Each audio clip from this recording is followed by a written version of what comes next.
Very casual podcast here with Gil Hanse, everybody. I feel like we need a round of applause. No. Golf clap. Golf clap from the audience. Golf clap from Cole. Dude, I mean,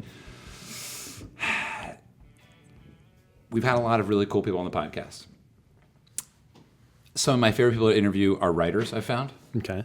Golf architects, I've found also to be incredibly interesting, and I don't know why. And you're the, I guess we interviewed Edwin, Icelandic Edwin. Do you know him? Edwin Rold? I know the name. Edwin Rold? Yeah. No, I've heard the name. I don't know him. Yeah. Very thoughtful guy. Anyway, it was just a wonderful experience. And Jim Urbina. Jim's awesome. Jim's great. And I've just been looking forward to this for so long because I don't know. I don't recognize you in the sense that when you see Tiger Woods, it's shocking. But I recognize you in the sense that when I see you, I just feel like I know you very, very well, even though you have no idea who I am. Well, it was funny. I was doing a podcast with the No Laying Up guys, and they were talking about like I was like a beetle. Like all the questions have been asked. So I don't know. I don't feel that way at all. But I appreciate the sentiment. Thank you. Sure. Well, I mean, I need to start this. I need to get something off my chest right away, which is that sixth hole Rustic Canyon. Yes. I'd like to thank you. Oh, you're welcome. We need to thank Jim Wagner and Jeff Shackelford as well because they had just as much to do with that as I did. So. And whoever cut the hole that one day I played it. That would be Jeff Hicks, probably Jeff golf course Hicks, superintendent. Yeah. It's my only hole in one. Awesome. That's great. And it's getting further and further away from me, though. No, living in LA, I played Rustic Canyon a lot before I joined a club. And, I guess, I don't even know where to start this interview, but I guess to give some background to you, let's before we go into my thoughts on the wonderful golf courses you've made and public golf and private golf and golf around the world, tell me a little bit, and maybe the people listening who don't have the privilege of knowing a little bit about you. So we're in an elevator. Who are you? Yeah, I'm probably the luckiest guy in the world. To be able to do what I do, and I love it. I get to play outside in the dirt. I get to create and work on some of the best golf courses in the world. I've got great guys working with me. We have a lot of fun doing it. And when you think about, we always talk to our guys and try and remind them our job is a game. Think about that. Don't ever lose sight of the fact that it's a game. We're never too serious. Just try to make sure that you always have that element of fun and mystery and surprise that happens in golf, and don't ever lose touch of that. So, when you say your job is a game, do you mean your job is to create an entertaining scenario, or do you actually mean that the puzzle of creating a golf course is in and of itself a playful environment? More the first one, but I like the second one better. That was pretty deep thought. Well, you can use that. Yeah, we always just talk about that. Don't lose sight. What we're doing is important to the client. They're spending a lot of money. They're entrusting us with a great, hopefully a great piece of ground, or an existing club is a great resource. So we don't ever we understand the seriousness of that, but we try and keep things light on site. We try and have a good time with what we do, and we also try to make sure that we remember that the soul of what we're doing is about the playing of a game. Right. It's not about selling real estate. It's not about figuring out where the cart paths go the best, or how can we get a signature hole or a calendar shot. It's, hey, how can we build 18 really interesting golf holes that are going to be fun for people to play? Well, and so, see, this is where I think your fandom begins, right? Is where people look at you and they say, they kind of want to beat their chest like William Wallace, I think, because what you stand for is the spirit of the game rather than the spirit of the business. And it's sad that, there's only a handful. Well, we've always looked at it that way, and I think the other thing is we appreciate the importance of getting the details right. I was over in Tokyo working with Neil Cameron, one of our cavemen, on the golf course. One of our cavemen? Yeah, so I'll tell caveman in a second. But so I'm down on my hand. The contractor had put the sod down, and it was just offset, not right. It wasn't meshing up with the way the green was going to be finished, and we're seeding the green, so you need to have a perfect seam there. So I'm pulling up sod on my hands and knees, scraping aside dirt with my hands, and a couple of members are playing golf, and they're like, "Oh, is Gil-san, is he here? Is he here?" And I'm like, they're looking at me like, and I kind of said, "No, he's over on the other side of the golf course right now." But you get, people don't recognize that, you're down on your hands and knees, you're in a bulldozer, you're actually doing the work, and that's kind of fun. But that's the detail stuff that when you talk about it's not a business to us, it's a passion. Right. And every single guy that works with us. And so the cavemen are our shapers, and they travel with us around the world literally, and they're younger, generally younger guys, mostly single. One just got married. And have you worked with Ben Warren? yes, yeah, Ben Warren worked with us down in Rio. Can I just take a time out? I do this a lot. I'm sorry to digress. Yeah, it's all right, no worries. I know Ben Warren. Yeah. We met in Tokyo. He stayed at my house last week in Los Angeles. No shit, dude. We're out on number what fucking hole? I don't know. 7th hole? Okay. Number 2. Sorry, I cursed. That's If all right. it offends you, just tell me. I'm on a construction site all the time. So I've heard. Check this out. We meet these kids from Scotland, and they're out here playing the Watson Cup. Okay. And this old guy comes over, and he's with them clearly, same colored shirt. I said, "Are you the captain?" He goes, "Yeah, I'm Mr. Warren." And I go, "You Ben Warren's dad?" And he goes, "Yeah, David Warren." How crazy Small is that? world. Wow. Like we started it was like crazy. Anyway, Yeah. Ben has some stories about He was great. He came down kind of late in the game in Rio and jumped in with our guys and definitely contributed a lot to it. Yeah. So he's talking about passion.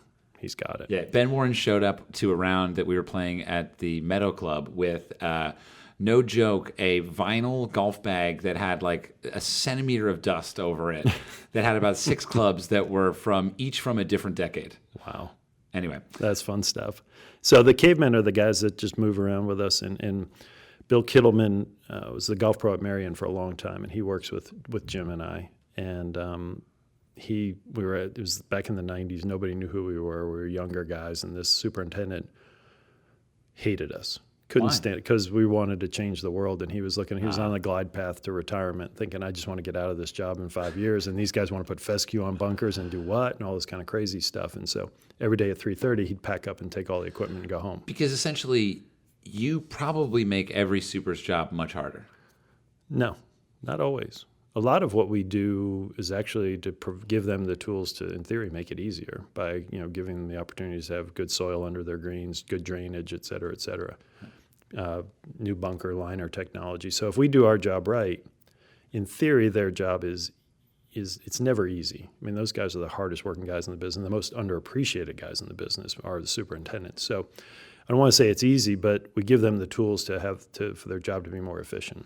Like ideally, if you do your job right, it will be better and not harder. Yes. You're working with the elements, whatever those are. We're just trying to give them the opportunity to provide a consistent, or at least have more predictable outcome when they deal with Mother Nature. I mean, anytime you deal with Mother Nature, you're never going to get anything 100% perfect. It's impossible. Right. But if we give them the tools and the opportunities through the construction to have a chance to predict better what the outcome will be after it's 98 degrees and then it rains a half an inch, then that's better for them. Yeah. So, I mean, if we do our job right, and if the contractor does his job right, and the superintendent's got, the irrigations in the right place, there's all this, it's never a one-man thing. That's one of the things I hate about.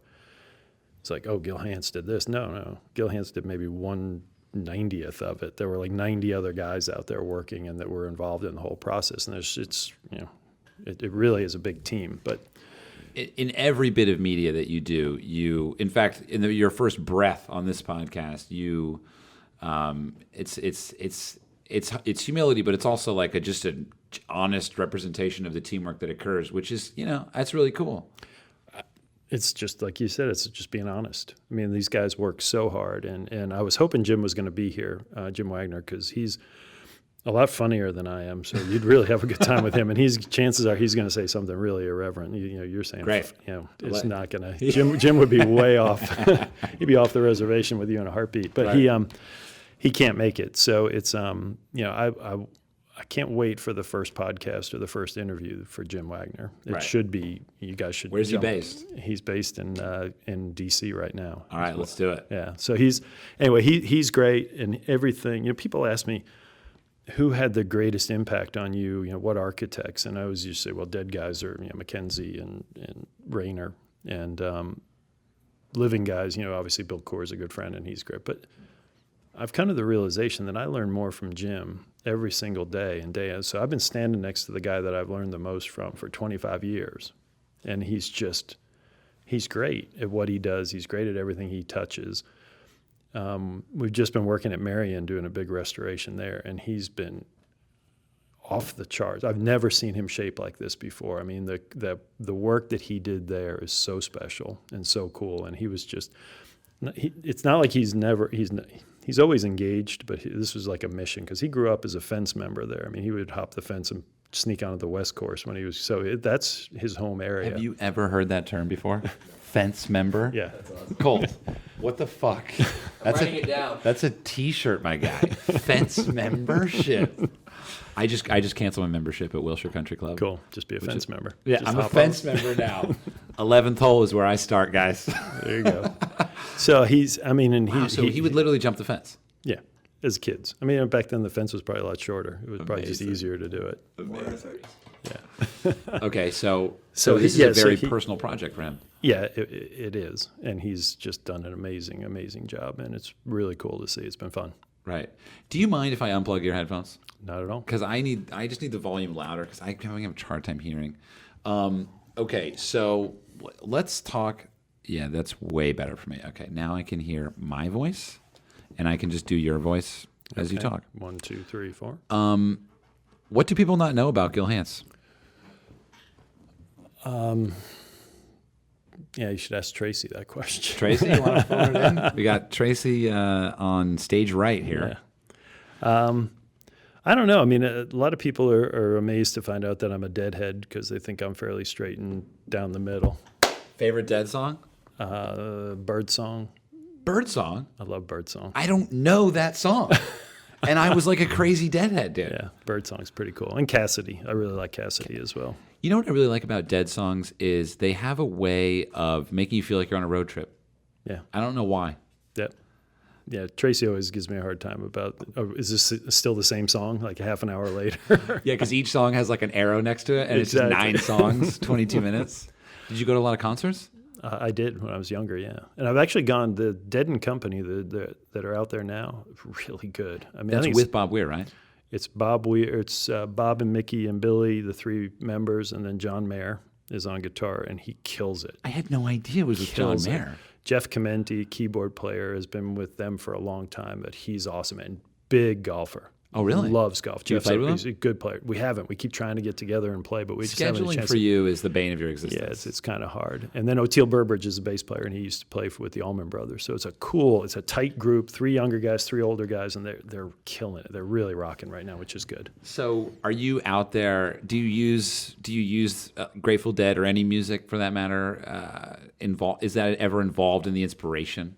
Are you ever out there just at dawn with some music? Yeah, always. I'm always in the machine, and I've got music going. So it's generally going to be Dave Matthews or Grateful Dead. And just that's kind of those are the bands I like to listen to the most. But I've got a fairly eclectic playlist I'll go through. So I mean, I love music. That's kind of one of the fun things about Dave Matthews going through a bit of a resurgence. I just need to say this. Like, I don't know. Like, I was hanging out with this kid the other day who's half my age, and he goes, "I love Dave Matthews." And I was like, "How do you even know who Dave Matthews is?"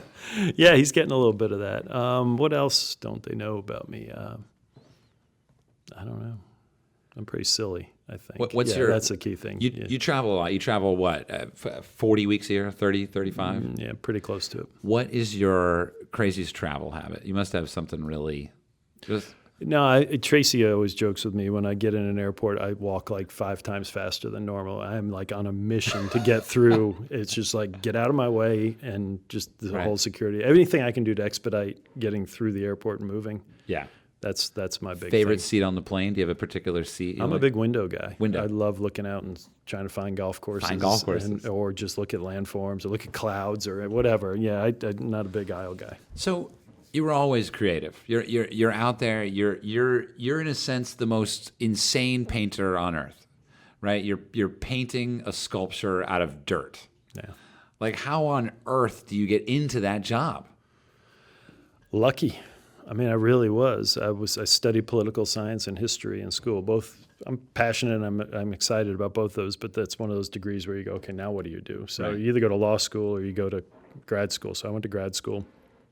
I'd always doodle golf holes. My grandfather introduced me to the game, and I've never been any good at it, but I love golf and I love the landscape. And I think part of it was being with him out there in it. And then my first semester, You would literally doodle golf holes as Yeah. a teenager yeah, in your notebook. yeah.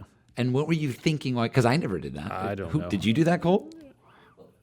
Cole did. Okay. I mean, I look back now at some of the stuff, like my thesis, when I was at Cornell, and it's like, ugh, it's one of those things where you're idealistic and you think this is the way things work, or you look at you draw golf holes, and then you look at them 25 years later and you go, whoa, that's not really any good. But and then so I was at Cornell my first semester in grad school, and I met a guy who was in the landscape architecture program. So I was doing city and regional planning. And he was studying to be a golf course architect. And I thought, oh, wow, I can actually do this for a living. And so I went home that night to Tracy and I said, this is what I want to do. And she supported it. I transferred into landscape architecture, won the same scholarship that Tom Doak won. Got to spend a year in Great Britain. So we were 6 months in St. Andrews, 6 months in Oxford. And then I went to work for Tom's. Well, first summer was maintenance at the country club of Ithaca. Second summer was doing construction work, picking up rocks and digging ditches for Tom Doak and his first job. When you're picking up the rocks and digging the ditches, are you literally thinking, are you seeing your name in the sky? Are you saying Gil Hanse? No. Is he going to be the guy? No, Is he going to Rio? I still don't think that. I don't. I mean, right, but unfortunately, it's come to pass. Well, so it's one of those things where you try and keep your head down. And that's one of the things Jim and I have talked about forever, is just keep your head down, do good work, and hopefully somebody will notice. And that was what my goal was there, was keep my head down, do whatever they asked me to do, and just hopefully Tom will notice. Hang on. Do whatever Tom Doak asked you to do. Yeah, just pick whether it was digging, the thing that's probably the death knell for anybody who wants to be a golf course architect is any sort of sense of entitlement. Like, I'm a really good amateur golfer, or I've got my degree in landscape architecture, or I worked in somebody's office, and then like they want to step out on site the first day and say, well, I know how to design a golf hole. You don't. I mean, it's one of those things. Pete Dye taught Tom that you need to learn how to build a golf hole before you can design one. Tom taught me. Pete taught Bill Coore. Bill Coore taught all his guys. I've taught all of the cavemen. We can get back to the cavemen in a second. So finishing that story real quick is that Bill Kittleman, the pro at Marion, he says, well, I need a shovel or a rake, and the superintendent's taking all the tools. And so he said, we got nothing, pro. And he grabs a stick and he starts chopping into the edge of a bunker to create this bunker lip for us to look at. And he smoked cigars back in the time. He takes a long drag and he goes, look at us, a bunch of fucking cavemen out here building bunkers with sticks.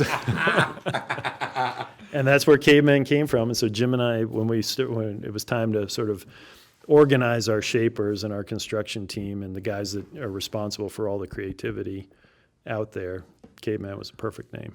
So we call him the caveman. I like that. I'm gonna text Ben in a second and be like, your dad called you a caveman.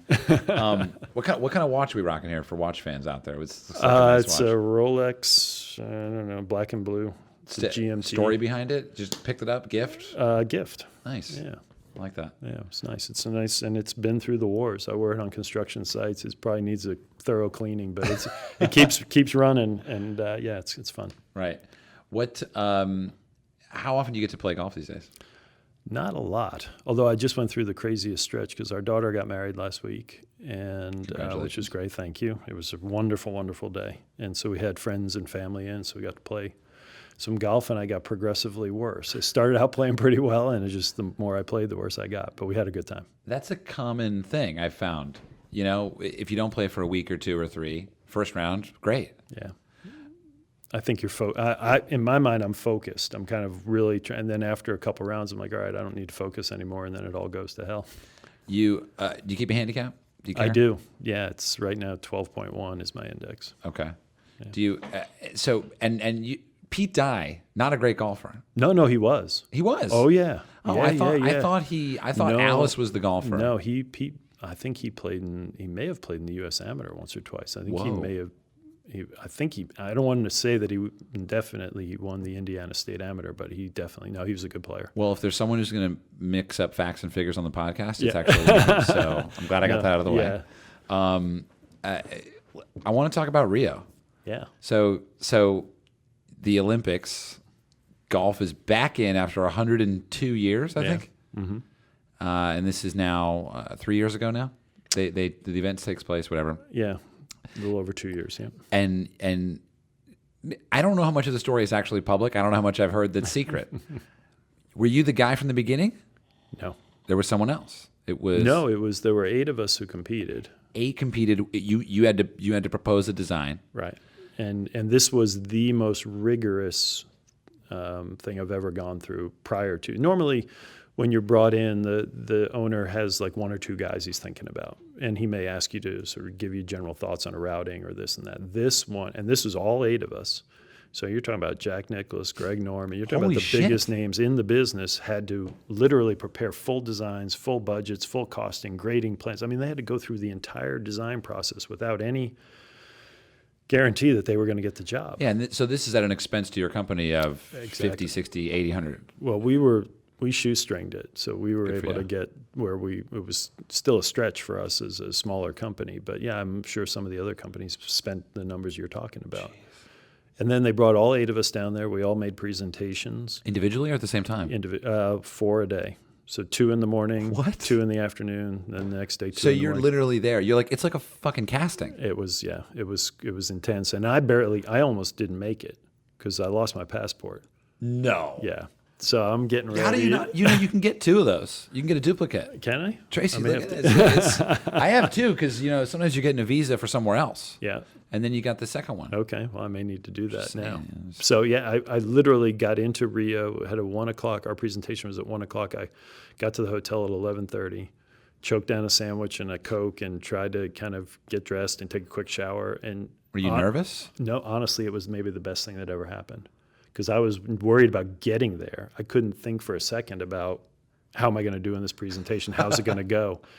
And so it was myself, Owen Larkin, who is our environmental consultant, and Amy Alcott, who is our design partner on it. The 3 of us were up in front of this panel, and we nailed it. I mean, it's one of those things where you walk out of the room, you're like, okay, we could not have done any better. And if we don't get it, at least we threw it all on the table, and it all worked out great. And ultimately, we wound up getting it. So How much time passed after that meeting? about 6 weeks. 6 weeks. Initially, they were supposed to make a decision the next day, but this is Brazil. Well, so this is what gets into the heart of my questioning. Yeah. This is Brazil, and there's a lot more "this is Brazil" going on. It was basically a precursor for what was going to happen for the entire project, and all the delays and everything, all the foot dragging.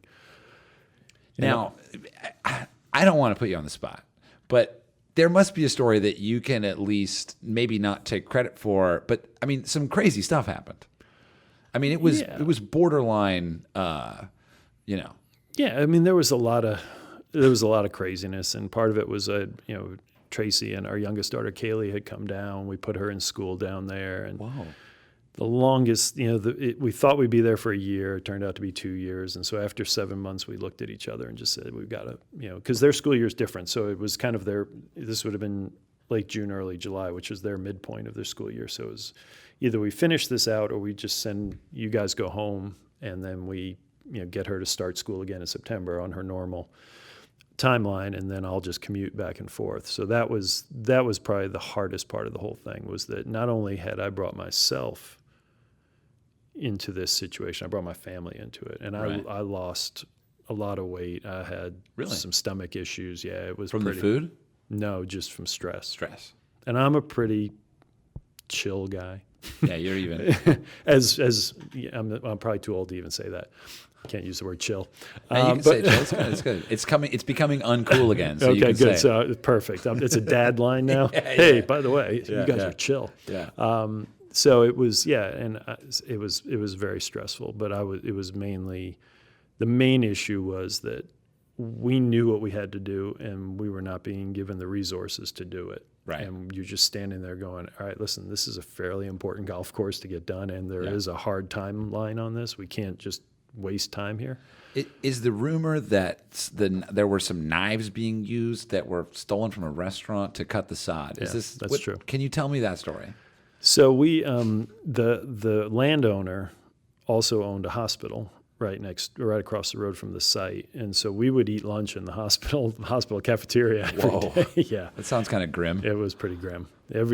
Beef stroganoff, whenever it was beef stroganoff, we were like fired up. It's See, like, now, yes, Look, this is so interesting to me. So here, every golfer on planet Earth, here's your name, and all they think of is Emirates first class. No. They think fucking lunch with, whoever.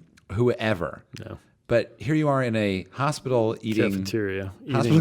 Eating Brazilian food, whatever would come out. And literally we had no knives to cut the sod. So we grabbed some steak knives from the cafeteria and stuck them in our backpacks and left with them. So we at least had something to work with. And now the people that are cutting the sod are not professional, No, I mean, these guys, the people that worked with us on site were terrific. I mean, they were earnest. They were trying to do, but they didn't know anything about building a golf. They didn't even know what a golf course looked like. Right. So in their minds, they're just looking at us like, what are you guys are crazy. What do you mean do this or do that? So it was about 9 months of that. And then eventually, I think the IOC had basically given Rio an ultimatum. If you don't get your act together, and not just the golf course, every venue, we may have to pull out and go somewhere else. And I think from that point forward, whatever political pressure came forward at that point in time, it's like a button was pushed and the golf project went on like it should have from day one. We finally got the resources. People finally started listening to us, et cetera, et cetera. And it turned out well. Oh, you shrugged. When you go down there, is your experience of looking at your creation clouded with experience, or is the actual product not what you wanted? No. The shrug was because I felt funny saying it turned out well. I mean, I don't like to tout our own work.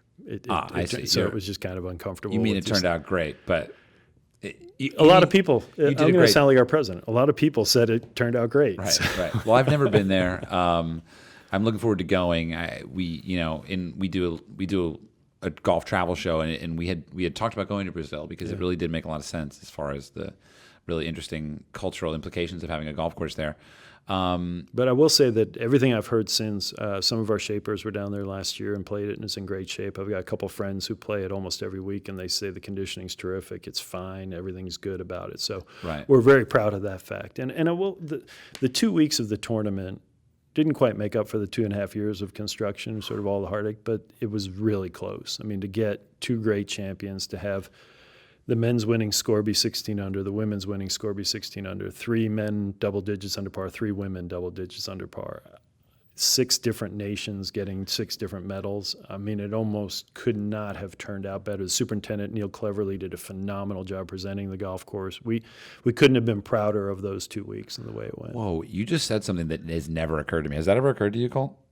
Just the idea that, I mean, I've heard them talk about it during, for example, the U.S. Opens and stuff like that, when they say, winning score should be even, et cetera. But it is interesting to hear you talk about nationalities and sort of men's and women's finishing scores, but then groupings of scores. I don't know. It's interesting. I never. Yeah, well, That's because your a lot of what was talked about was how are you going to design a golf course that is going to be equally challenging for the men and the women? And most people say, well, you just move the ladies up. Well, no, because if they wind up hitting to the exact same landing area as the men, well, then the men are hitting a 7-iron and they're hitting a 5-iron or a hybrid.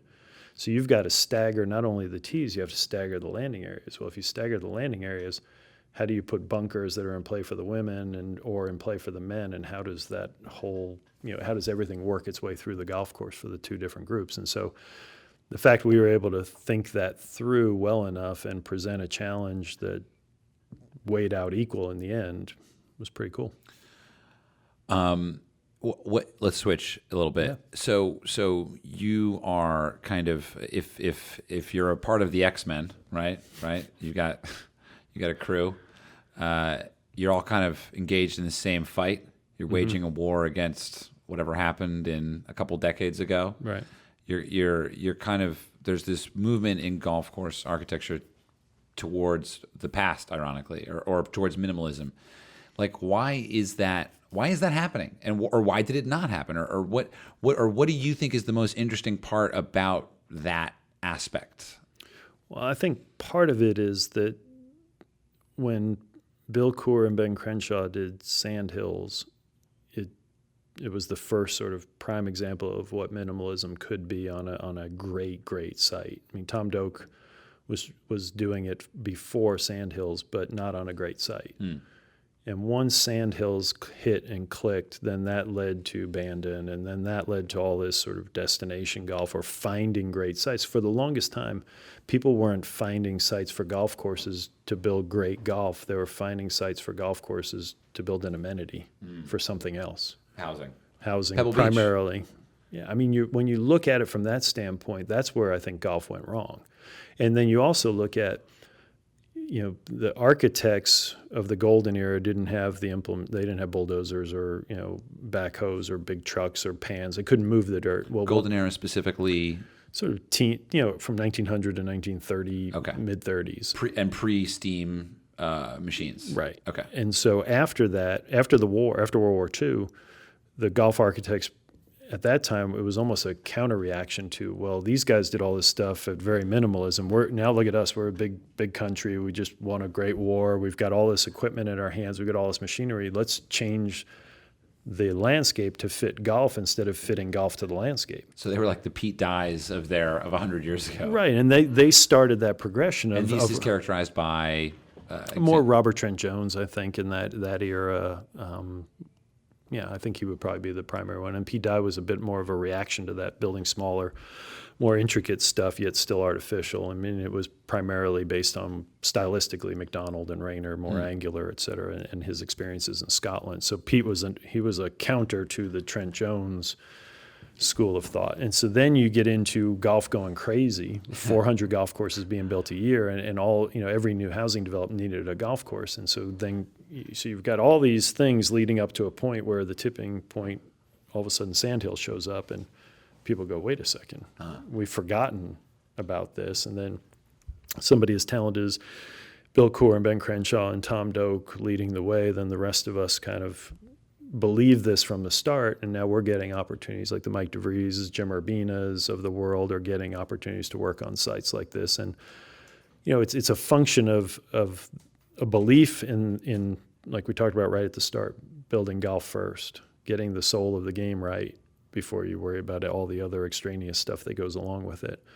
And if you're focused on that and somebody gives you a really good piece of ground to do that on, the results should be good.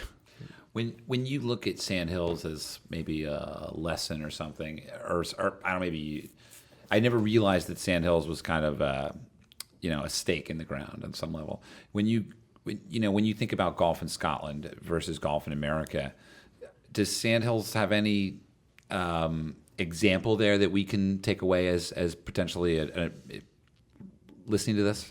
Well, I think the roots of the game at Sandhills and what they were attempting to do were all founded in Scotland. I mean, it's just that belief in golf and the game and the elements and being out in the wind and the rain and battling not only the architect but battling the terrain, battling the elements. That was a key part of it. But Sandhills different from golf in Scotland, and part of where I think the American game went wrong. I mean, the two main things I think is that it became an exclusive game in this country, where even Sandhills is an exclusive private club. I was driving by. I tried to go to the bathroom. They said no. No. So there you go. And then golf carts being the second. Two things that we've introduced to the game that I don't think are at the heart and soul of the game of golf as it comes from Scotland. Whereas Scotland, your membership in a club is primarily based on where you live. I mean, if you live in, our dearest friend Graham Lenny at Cradle, if you live in Cradle, you can be a member of the club whether you're a lawyer, a judge, or a plumber, or a dishwasher. It doesn't matter what your social standing is, because it's affordable and it's there for golf. It's incredibly affordable. It is, and that's the way it should be. So I think, with the exception of that sort of private club model, Sandhills it's a great throwback design-wise for Scotland, and it certainly embraced the spirit of the game. How do you... Yeah, go ahead, take a drink. I'm a soft-spoken guy. Usually I kind of run out of steam, but I'm enjoying this. This is good, man. No, you just hit on something very near and dear to my heart, which is, I was a member at Wilshire for 3 years in L.A., great course, whatever, great membership. Went to Scotland now 5 times. Colt and I went for 2.5 weeks in September, and how, the highlighting those differences you just mentioned, the three big differences: carts, membership, and kind of playing in nature, a little bit more open. How do you emotionally deal with that as a human living in America, and you're finding yourself almost in a house that's infested, I'm sorry, by these things? Yeah. Right? How do you deal with that? Because I deal with it, and I can't make it out to Rustic Canyon every fucking day. Yeah. I can't make it, I can't, afford to join LACC tomorrow. Well, we get to, from our standpoint, we try to design golf courses that are easily walked. Let the transition from green to tee be really simple and really accessible. Work with the terrain as opposed to against it. Those are two things that we work with. We really try hard to make all of our golf courses walker friendly. I get it that some people need a cart to play golf, and I would never begrudge them that opportunity, but so many people do it just for convenience, and that's not right. And strangely, it sort of encourages a different type of golf, which is like sort of I love music on the course, but it encourages like a different kind of music, or like a ton of beers, or I don't know. Jim and I talk about is golf at 55 miles an hour. Golf is supposed to be 4 miles an hour. Right. And you're supposed to feel the ground under your feet and be in touch and contact with the golf course and your shots. And when you're just moving through that landscape, you don't notice the subtleties. You don't notice the nuances. You don't notice a lot of the things. I mean, almost every square foot of a golf course that we build, somebody's given some thought to it, or it's just, or at least put their hands on it to make it work. And so I think, if you're not observing that, you're missing a lot of the picture that was painted by all of us. So I think that's unfortunate when people play golf that way, unless they need to. Is there a way to fix that? No. There just is no way. It's incurable. It's treatable, but not curable. It's so ingrained in the golf culture in this country, and it's so ingrained in the golf economy in this country, which is probably even it's more important to why it won't happen. It's because a lot of clubs, a lot of courses rely on cart revenue to make up the difference, and they're not ever going to be willing to give that up. Well, and even, pace of play. I think you can play just as fast walking if the golf course is set up. I mean, if you've got to, go between houses to get from, go a quarter of a mile to get from a tee to a green, then you're right. But you're moving, if you and I are in a cart and you've hit it left and I've hit it right, well, now we got to go left and we got to go right to get to that, as opposed to you going your way and me going mine. The other part of it is the social aspect of the game. Golf is always meant to be enjoyed, if it's two of us, well, I guess we can be social in the cart, but if it's four of us, we probably rarely ever get to talk to the other two guys, except when we're on the green and on the tee. Whereas if you're you wander, you talk to the people who are playing close to where your ball is, and I think that's hopefully you're out in this beautiful landscape playing this great game with people you want to be with, and then in theory you should have a lot of fun talking and being able to engage with all four instead of just the other person in the cart with you. I would love to keep talking about this, but on some level I feel like it's just going to be depressing. What do people ever try to ask you what your favorite project that you've ever done is? And while you answer, I'm just going to refer to some other questions I have on my phone. Yeah, no worries. We had a lot of fun building Boston Golf Club. I still haven't been there. I'm looking forward to that one. No, thanks. Yeah, we're excited about it. The owners gave us a great landscape to work with. It was earlier on in our career, so we had a little more time. And the owners they definitely said, take all the time you need, which was great. And what does that mean, take all the time you need? What does that turn into? It turned into a 2-year build. Solid. Yeah. As opposed to a average year and a half, probably in that climate, because you can only seed grass up until like early September and get it to catch before it gets too cold. So we took 2 full seasons, and there was literally a golf hole. The 14th hole was the one hole we couldn't solve. It was not a natural piece of ground, and we needed to build something there. We even brought Bill Coor over. He came over from Old Sandwich, and we just walked it. And like, Bill, what do you think? And he unlocked it. He said, well, what haven't you built yet? Think about that, and that might be where you start. What does he mean? What haven't you built? You mean what is on your bucket list as a designer? No, there's 17 holes already built.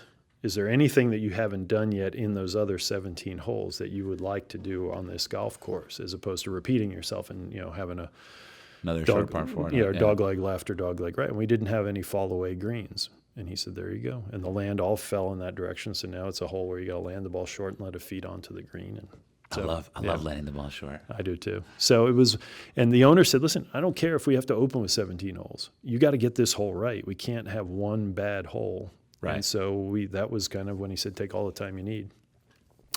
And then we just finished this golf course down in Georgia, a Hoopy Match Club, and we had a blast. So the last 3 years, Tracy, our kids are out of the house now. We've been able to live in Florida when we were building Streamsong Black. We lived in Savannah when we were doing a Hoopy Match Club, and we loved Savannah. So it was great going home at night. It was, we had a good time in Savannah, and the site was fantastic. The owner was great and really kind of let us go with a cool concept. So that would be another of our favorites. That's awesome. I got a question from a guy on Instagram. He says, I love playing Soul Park in Ojai, but I was always curious, did you just redesign the green complexes or was there more to it? Either way, thanks, because that course is a fucking gem. Thanks. Yeah, so there was the big floods out there. I can't remember, was it 05, I think? And a lot of the golf course got washed away. Oh. So we had to go out and repair those holes. And then the guy who was leasing it from the county had gotten some insurance money. And he said, all right, well, what else would you do to Soul Park if you could? And so we rebuilt all the green complexes. We moved bunkers around. We changed some tees. So it was a pretty thorough redesign of the golf course within the same envelope. We couldn't go outside of that, but we had a lot of leeway. It's a very special place. I played that course very early on, and like a year after I started playing golf. And I remember I'm looking forward to going back because I feel like I've learned how to see. You know? That's cool. Yeah, Ojai was great too. We loved spending a summer in Ojai. It was really nice. It's a cool spot. Yeah. This is from my friend Paul. Is it true that whilst, this is a British friend, maybe not British, Scottish, I'm sorry. No, he is British. He lives in Scotland. Is it true that whilst designing the Craighead course at Cradle Golfing Society that you got drunk with a local farmer from whom he was trying to buy land to build the 17th hole? Once the agreement was in place, Gil returned the land and then designed the 17th green, which now has to be one of the toughest par threes in golf from the back tees. I think it is true. I'm trying to remember that. I remember drinking a lot over there, and I think that, yeah, that actually is very true. Yeah, I remember the farmer. I can't think of his name right now, but I do remember going because John Young was the guy in charge of the project for Cradle. And he had a great little house in town, and the farmer came over, and we spent a lot of time. I think we started off drinking beer and graduated to whiskey pretty quick, and then it was over. But that's true. That is a true story. And then he gave you the property. Yes. Are the Scots very open with their property, especially with the right to roam? Property in America is such a razor-sharp deal. Is it the same? I remember him being accommodating, but the Scots have a reputation for being shrewd, and it wasn't like a slam dunk. Right. I can't remember what he got out of it, but I do remember him. Yeah, because so right behind the 17th green is there's a listening post or some kind of electrical deal for the Navy, and so he owned the land. It was a really weird, just kind of an out parcel stuck there in the middle of it, and we needed that ground in order to get a little more elevation for the green. Nice. Yeah. When we were in Scotland last, I was really, I was actually relieved that we didn't have time to play Castle Stuart. Okay. Because I wanted to do that with more time. You know what I mean? You know, it's, I don't know if you're the same way, but when you're traveling and you don't have time, it's like you're almost relieved when you don't have time to squeeze that one thing in because then you'll do it the right way. Right way. You might talk about good projects. That was another great one. Mark Parsonen, who was our design partner and the owner of Castle Stuart, we learned a lot from him. That was a really cool team because he is as intense from a planning and I mean, he's just super type A. And we're a little bit more loose, and we just kind of like to make stuff up as we go out on site and figure it out. And so the confluence of the two was awesome. We were so prepared going into it, and then Mark, he enjoyed the creativity, embraced that whole thing. So I think it was a great partnership. And the one thing that Mark taught us, and I always find that this to be a really interesting concept, he talked about thinking about a golf course from the perspective of the third shot of the average golfer on a par 4, because rarely do we hit the green in regulation. Most golfers don't. What are they facing what are they facing? Is it something that they can overcome, that they can, and Mark used this phrase, and we still use it to this day, and like I said, we learned a ton from him. He said, keep the golfer hopeful and engaged. Whoa. If you keep them hopeful and engaged, then they're in the game. If they're in their pocket or they're just like, I can't get out of this, or there's no way I'm going to hit this shot. Yeah, you failed.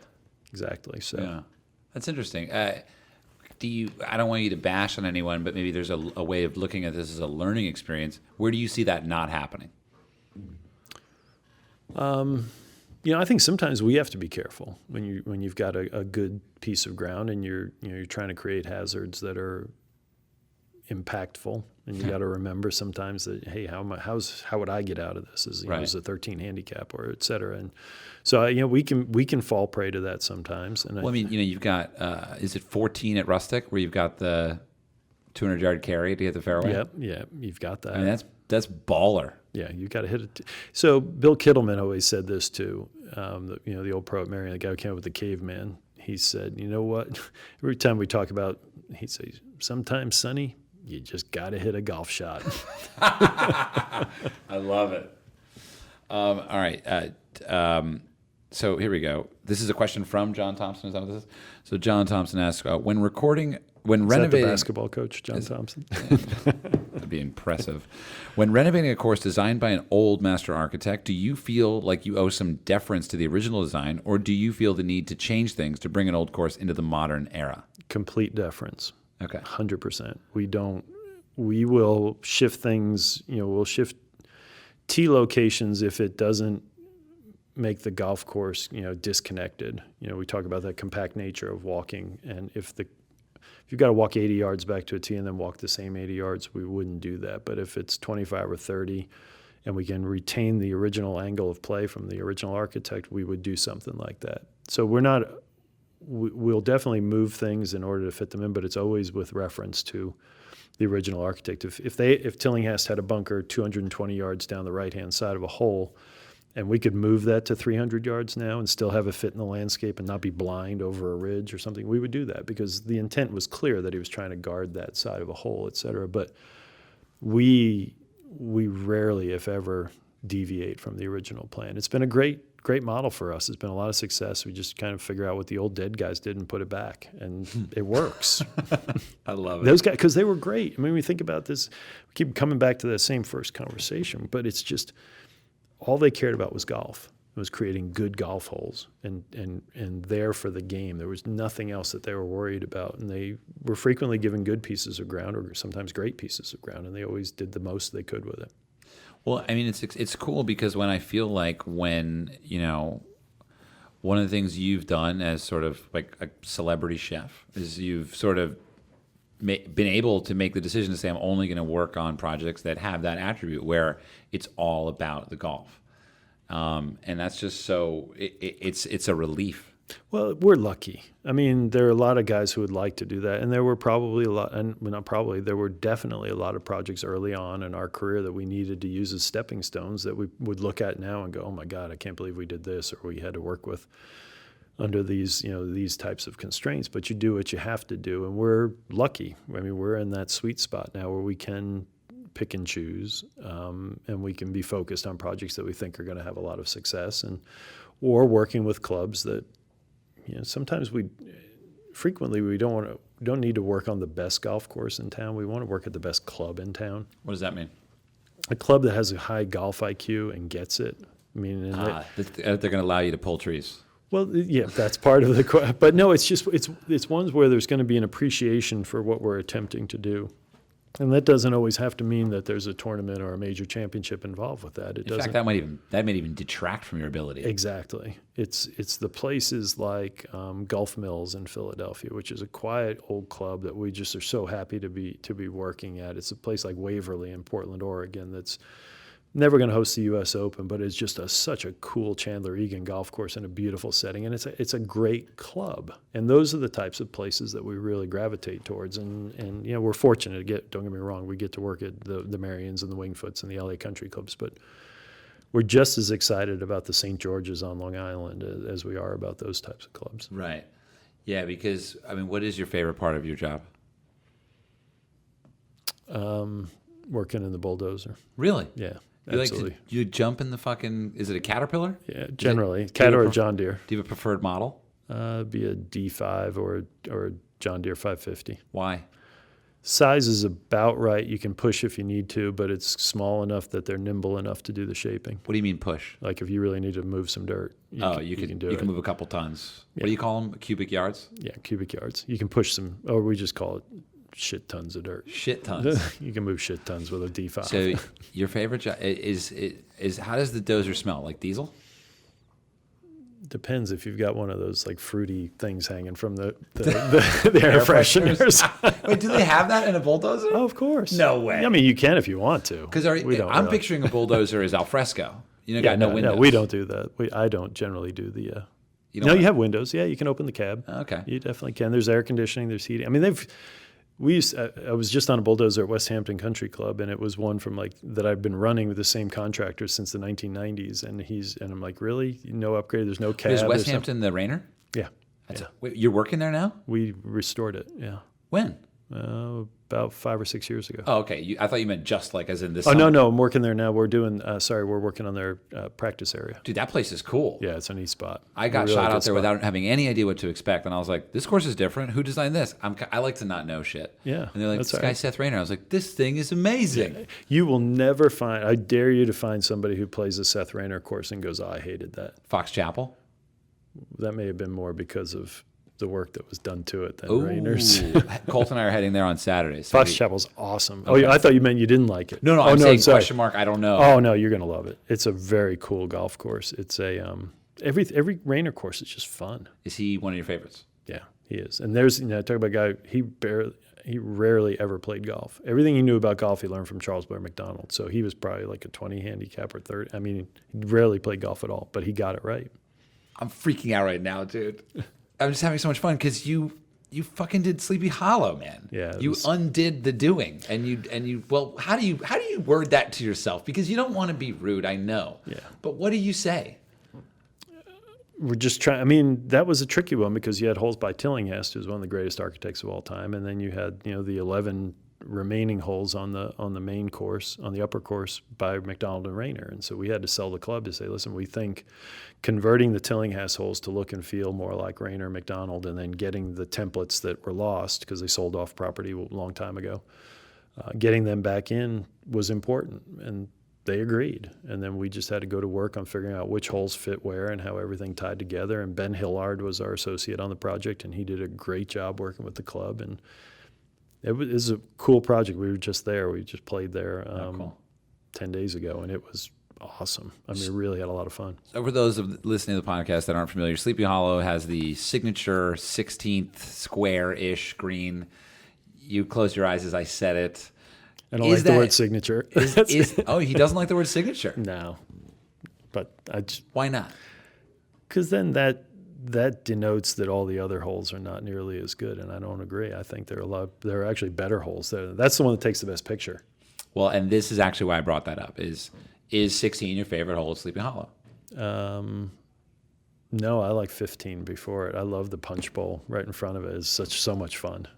And I think the road hole, the new road hole that we did, number 8, is really pretty. It's a good golf hole. It's 8 hard. Is on the way to the par 3 out there by the lake? Yeah, so 8 and then 9 up to the knoll hole, and then par 3, 10th down the lake. Okay, yeah. Right. Yeah. Okay, yeah, 8th is there. 8th, the fairway narrows down into a pinch. Yeah. Right, I remember. We hit good drives on it. I played with Tom Coyne there. Okay, cool. Yeah, that was fun. We talked about Scotland a lot. Fuck, dude, you just got me fired up now. But I feel like we need to end because I don't want to wear you down. I know this is like mentally taxing. No, I'm fine. And I think we need to leave the room soon. But I love 15 at Sleepy Hollow. Yeah. I'm so excited that we both feel that way. So my father-in-law was there, and I was playing with him, and after he hit his ball, he didn't know where to hit it, and I said, there's the flag just down the punch bowl, and he went over and he goes, this looks like a Gil Hanse hole if I ever saw one. Because he knows we love to build blind stuff and stuff that you got to figure out. It takes time to figure out and play it multiple times before you get it, so it was pretty cool. Aside from Castle Stuart, favorite course in Scotland? The old course. Really? I love the old course. A lot of architects wouldn't agree with you, would you say? Yeah, no. Well, they'd be wrong. What do you... Bam! Bam! Just fucking straight up. What is it about... I guess I'm wondering what goes into your definition of why is that your favorite? Well, part of it is just obviously the history but it's the fact that nobody planned it or laid it out. It just happened to be that this was the sort of the natural flow of the land, and people selected these places to start and finish golf holes. The vagaries of the golf course and how much it changes every time you play it. It's never the same, just because of the elements that are out there and all the rumple and the rolls and the randomness. I love the word random when it comes to golf architecture. I think there's not enough randomness in golf architecture. I think, we try to, even though I mentioned before, we think about everything, but sometimes we try to think how would random actually occur and try to make that happen. So I think the bumps and the bounces, the fact that it just is there and it works strategically for every class of golfer, and then it's just the fun factor is off the charts. Right.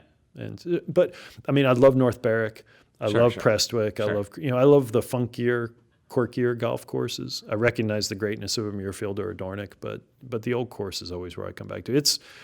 People always ask that question. Where would you? So it's the old course would be number one, and then in this country would be National Golf Links. My fucking man, dude. Did you see that?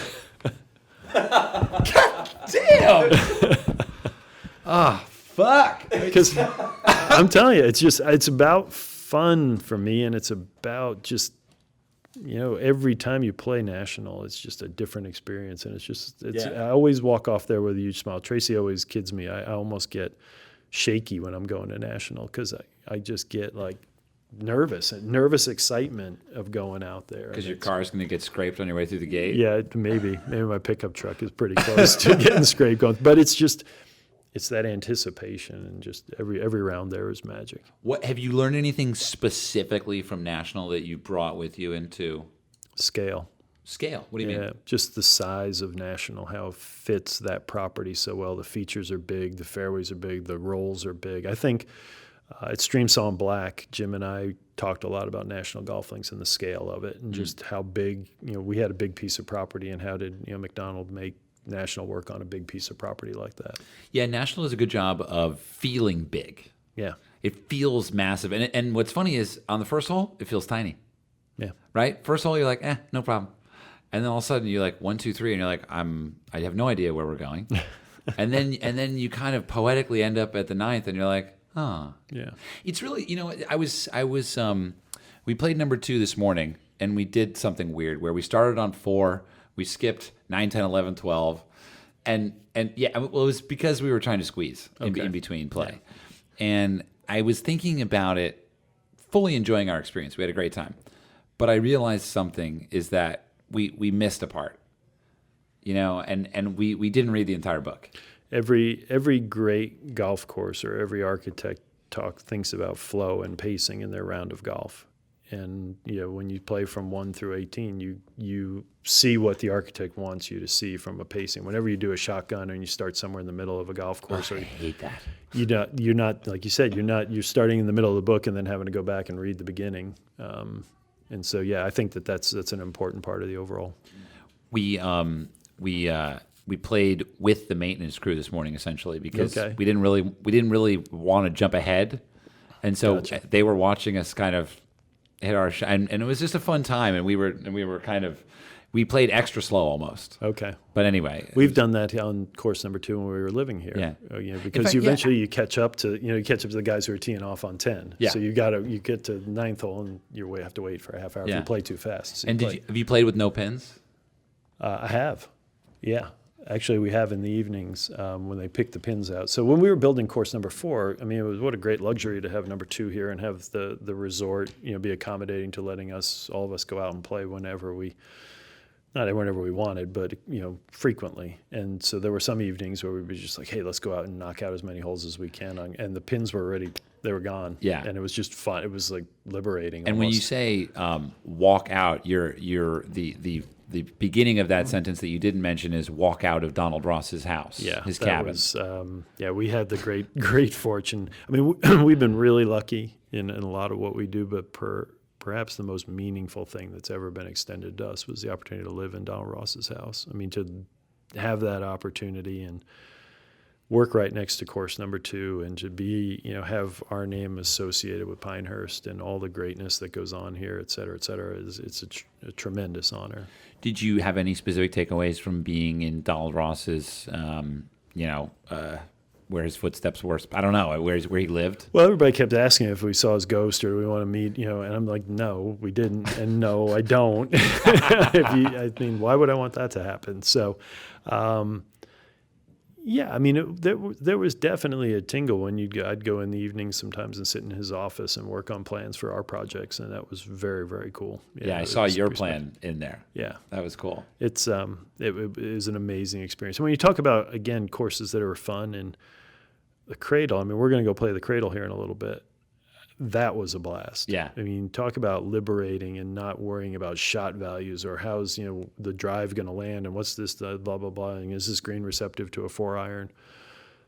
That was just, hey, let's build however many, and it turned out to be 9 fun holes we can build and have them be compelling for a good player who's going to be like grinding, trying to make, birdies and pars, yet eminently playable for everybody else. And it's one of those things where it's probably the most successful thing we've ever built when you get down to what it was intended to do. And we're probably going to go out there and see a bunch of guys hooting and hollering and drinking beers and playing barefoot. And we're going to see kids running around, and we're going to see old guys out. It's just every night we'd come in from work on on course number 4, and to see that packed and to see the putting green packed, it was like, wow, this is really what golf should be about. And you got to applaud Pinehurst for stepping forward and putting it right at the front door of the clubhouse. It's not like it's hidden, tucked away somewhere. It's right there. Yeah, that is that. Was there an option there, or was that just it? That was it. That's what we talked about. They're like, this is what you got. Yeah, and we said, fine, we'll take it. Right. What I think we're going to try to end up. Why? One of my favorite golf quotes is Mackenzie, right? The successful. You know what I'm talking about? Mm. It's the plaque on his house across the table. It's like the successful avoidance of the successful navigation of obstacles, leading to the feeling of success is why people play golf. Right. Do you have a take on that? On not that quote, but do you have a take on why we play golf other than enjoyment or something? Is there some deeper fulfillment as a deadhead, right? As a mystical creature that clearly has read Golf in the Kingdom at some point in your life? Why on earth are we out here?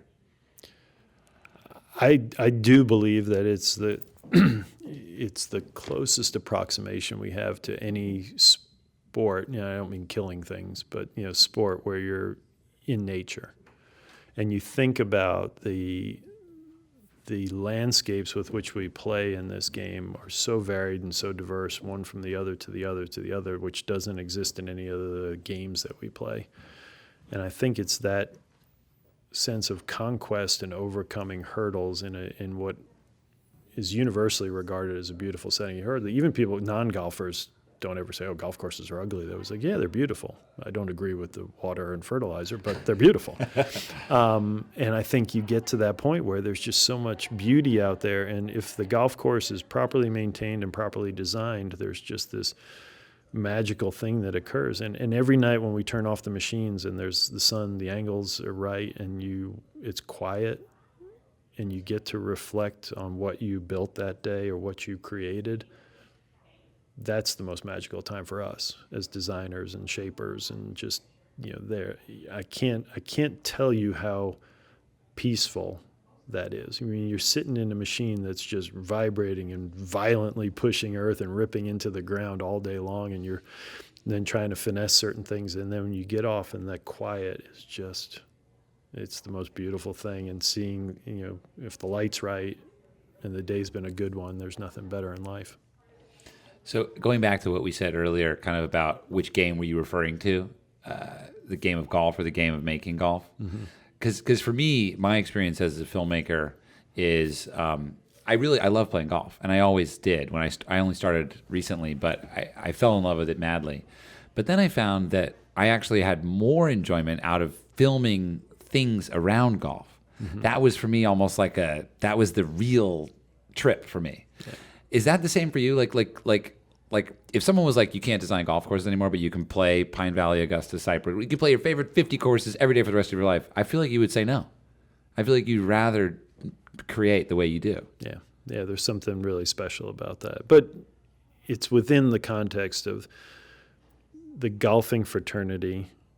And when I say that, I mean guys like you, the Golfers Journal. I mean, there's such a renaissance right now, a resurgence of really good literature, good conversation, really hearkening back to the soul. I mean, I'm wearing Link Soul. I mean, John Ashworth, the whole thing. It's Ash just is on the pod. Yeah, I mean, that is one of the coolest things about what's happening in golf right now, and I love that. I love that, there's this reaction architecturally, there's this reaction conversationally, there's this reaction, everything about the game is right now, there's such a lot of really positive stuff happening if you look for it. It may not be right at the forefront. I mean, golf may still appear to be the same to a lot of people who are looking at it casually, but if you really want to enmesh yourself into the spirit of the game, there's so much cool stuff happening right now. Yeah. And it's great to be part of that. I was about to end the podcast, but then you just made me think of something else. How about this, Gil? All right, you got Goat Hill, right? Yeah. Great spot. John Ashworth, you just brought him up. We've got Harding Park, right? You've got Bethpage Black. You've got Torrey Pines. What the fuck? Where is it in L.A.? I mean, Rustic's amazing, but it is too far away. It's too far away. Well, Griffith Park would be the one. I mean, let's talk about it. George Thomas designed both courses. If they would ever get, I mean, Jeff Shackelford is there. He's as talented as anybody. He knows George Thomas. I mean, it's like a perfect fit. How do we do this? I want to help. I want to do it. I want to do whatever I can. All right, because I started at Wilson. Okay. Let's get Shackelford. And now I'm going back because I canceled my membership. The opportunities there. I mean, we're involved in a project, and it's had an incredibly long fuse. But anything associated with city politics and city government will have that. At Cobbs Creek in Philadelphia. I mean, it was regarded as one of the top public golf courses in the country when it was in its heyday, and it's just deteriorated. And it's been chopped up, and et cetera, et cetera. But I mean, you're talking about the guys that designed it. Hugh Wilson from Marion, George Crump was out there from Pine Valley, right? Tilling. You had this whole Philly school of architects all contributing to build this great golf course for the city of Philadelphia. And we're hopeful we're going to get it back soon, but that's something like that needs to happen in Los Angeles, and it can. And there's all kinds of great examples. Let's get on that. I was given a piece of paper that says "need to wrap" with a W. So I think this room is being taken back. But if you want, if you're not satisfied and you want more of this podcast, Gil and I are gonna go play golf in a little bit. It's gonna be on YouTube. Probably, thanks for joining me, man. Oh, this has been cool. It's been really cool. Enjoyed it. I really appreciate it. Absolutely. Have a great week, everybody. Thanks for listening. And Gil, are you on social media? I don't think you are. I do Instagram. You do a little Instagram. At Gil_Hanse. All right, I follow you. You don't really post that much, though. No. He's kind of just listen to Dick's picks. Just listen to Grateful Dead. Hey, check him out. Go play his golf courses, and DM him on Instagram. Maybe he'll respond. All right, thanks, man. Cheers.